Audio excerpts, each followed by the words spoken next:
पांचों पांडव और धृतराष्ट्र के 100 पुत्र जो कौरव कहलाते थे, हस्तिनापुर में साथ साथ रहने लगे।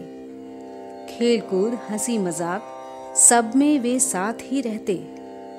शरीर बल में पांडुपुत्र भीम सबसे बढ़कर था। खेलों में भी वह दुर्योधन और उसके भाइयों को खूब तंग किया करता था।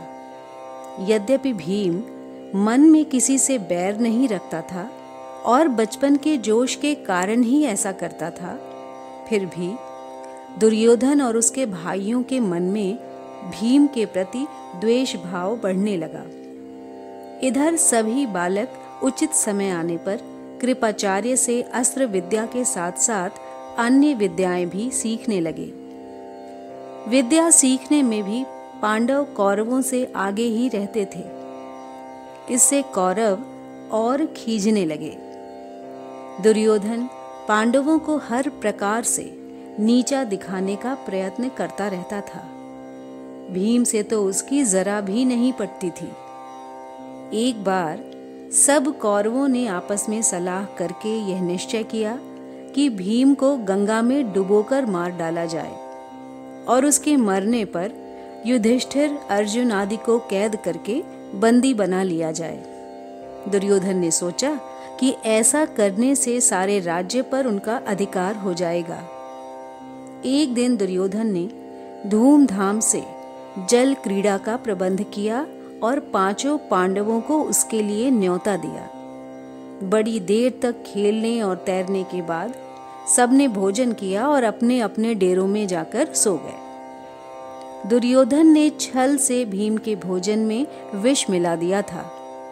सब लोग खूब खेले तैरे थे, सो थक थकाकर सो गए। भीम को विष के कारण गहरा नशा हो गया।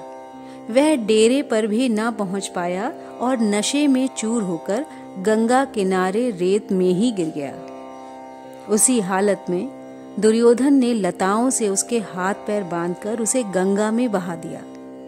लताओं से जकड़ा हुआ भीम का शरीर गंगा की धारा में बहता हुआ दूर तक निकल गया।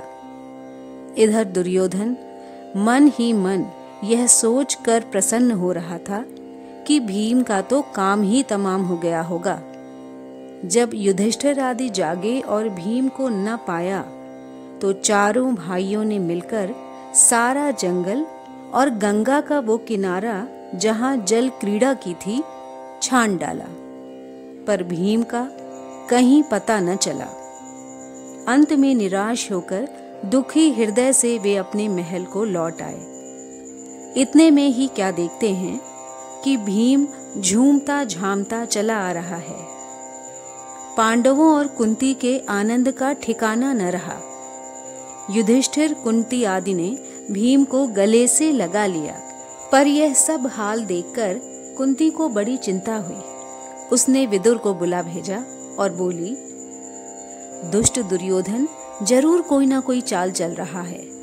राज्य के लोभ में वह भीम को मार डालना चाहता है। मुझे इसकी चिंता हो रही है। राजनीति कुशल विदुर कुंती को समझाते हुए बोले, तुम्हारा कहना सही है, परंतु कुशल इसी में है कि इस बात को अपने तक ही रखो। प्रकट रूप से दुर्योधन की निंदा कदापि न करना, नहीं तो इससे उसका द्वेष और बढ़ेगा। इस घटना से भीम बहुत उत्तेजित हो गया था। उसे समझाते हुए युधिष्ठिर ने कहा, भाई भीम, अभी समय नहीं आया है। तुम्हें अपने आप को संभालना होगा।